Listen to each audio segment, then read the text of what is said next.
গো ভগবানের চরণামিতে জলটা একটু বদলে দাও স্বামী। জল খেয়ে কি আর খিদে মেটে? গো জল খেয়েও যদি খিদে না মেটে, ছেলেটার কানে একটু জোরে জোরে কৃষ্ণ নাম শুনিয়ে দাও।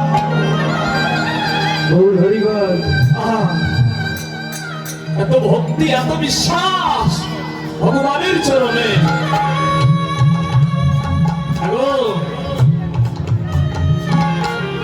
নামে কত ভক্তি, যতবার জুতো সেলাই করে, যতবার কৃষ্ণ নাম করে, ততবারই চোখের জল সারা গায়ে বৃষ্টি হয়। রবিদাসের বাড়িতে বৃষ্টির জল পড়ে না কৃষ্ণ নামে।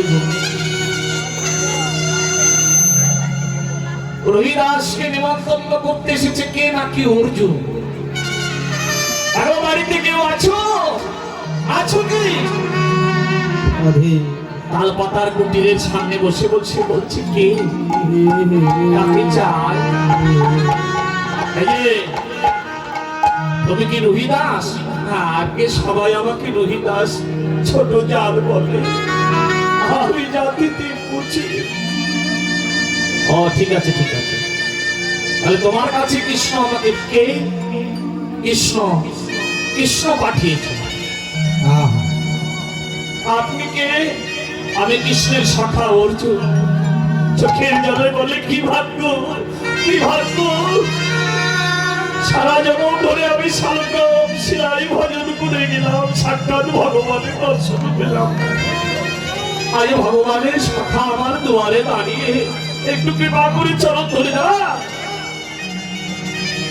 তুমি জাতিতে মুচি, আমার ছোঁয়া লেগে যাবে, আর তোমার ছোঁয়া লাগলে মানে আমাকে স্নান করতে হবে। আমি জাতিতে মুচি, আপনার চরণে হাত না দিতে পারি, কিন্তু আপনার চরণ ধুলিটা তো আমি মাথায় দিতে পারি। দূর থেকে চরণের ধুলিটা মারছে। শুনেছি বৈষ্ণব ঠাকুর ওই কৃষ্ণের সখা অর্জুন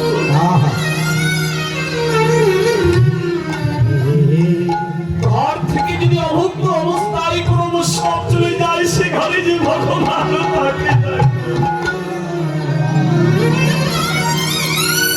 আমি তো অতি কাঙাল, এই কাঙালের গৃহে একটু লবণাত্ম সেবা করে যাবে, কৃপা করে একটু। রবিদাস তোমাকে তো ছোঁয়া দূরের কথা, তোমার হাতে আমার সেবা, সে তো কখনো সম্ভব নয় ভাই। কিন্তু রবিদাস তো ছাড়তে চায় না। কত ভাগ্য করে অর্জুনের দেখা ভগবানের সখা। ছলনা করে কনিষ্ঠ অঙ্গুলে একটু সর্ষের তেল ভরিয়ে দিল, ছুঁয়ে দিলে। এখন তো আমি চান করতে হবে, জল পাবো কোথায়? কোথাও নদী নেই, নালা নেই, দেখে ছোট্ট একটা পুকুর।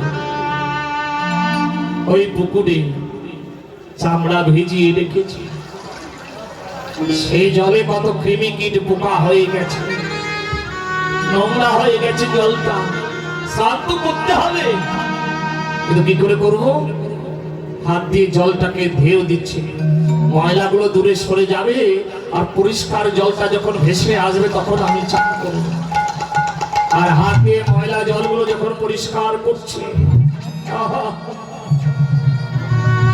ময়লা জলগুলো যখন পরিষ্কার করছে, জলের মাঝে দেখি মকর বাহিনী মা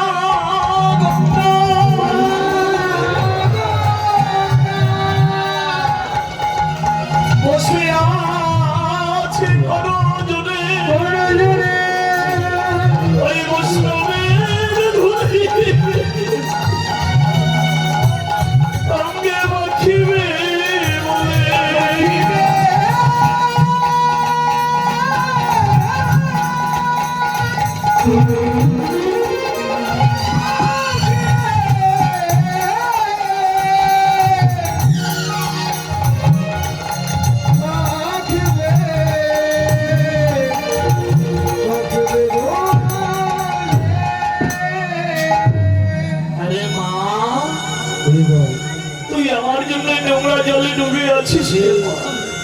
ওরে পাপি, আমি তোর জন্য নয়, তবে মা আমি এই নোংরা জলে ডুবে আছি।